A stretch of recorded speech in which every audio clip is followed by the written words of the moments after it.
Hi, my name is Lynn Elliott, and I'm going to show you how to make Santa cookies.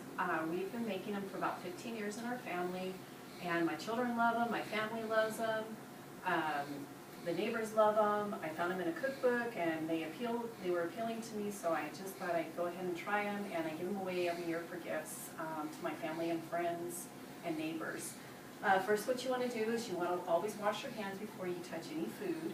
And then also we want to preheat the oven to 400, so by the time you get everything mixed, the oven will be ready for the cookies.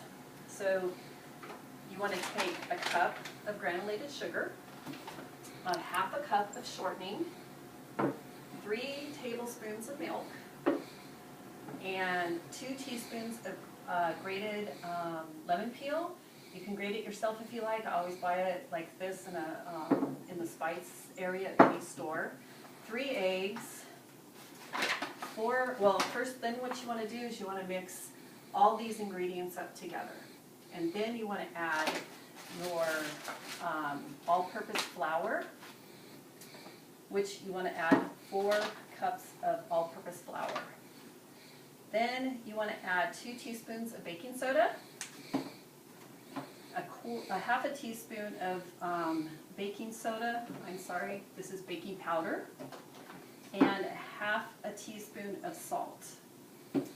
Okay, so then you're going to mix all these ingredients together, and you will get the consistency of about like this.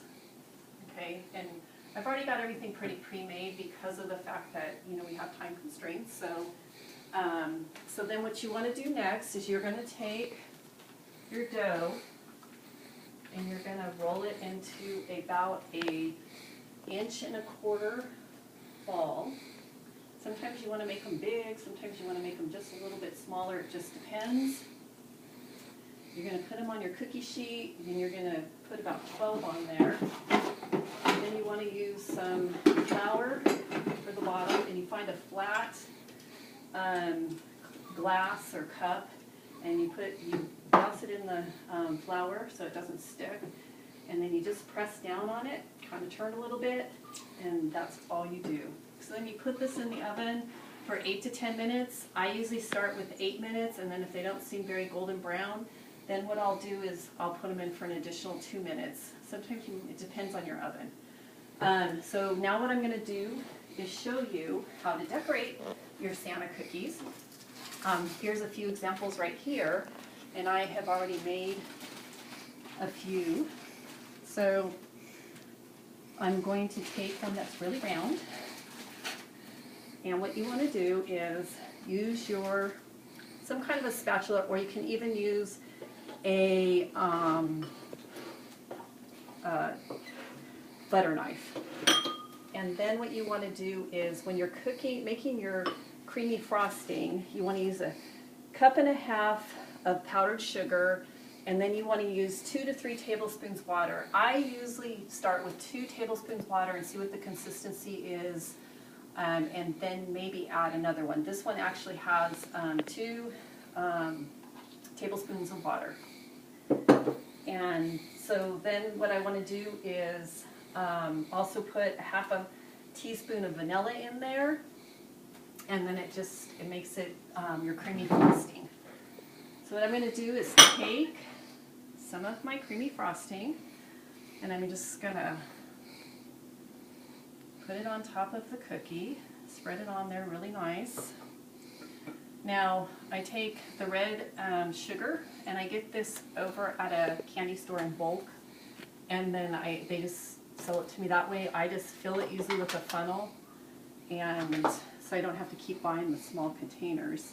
So what you want to do is sprinkle on about 1/3, maybe a little over 1/3 of it.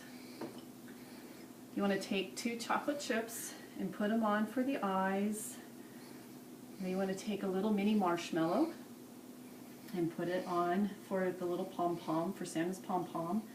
And then you also want to put on a coconut for his beard, and then the little red hot cinnamons for his nose.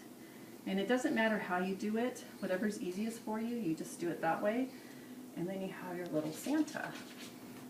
Also, just a little helpful hint is I usually put everything in little individual bowls because if we get done and we're just tired of making cookies or decorating them, you can wrap them up and you can put them aside until the next day and then just pull them out. Also, if someone doesn't like coconut, especially like me, I will make some of the Santas without coconut. And I think that's a better way of doing it. Thank you for listening to my presentation, and I hope if you bake the Santa cookies that you'll really enjoy them. Thank you.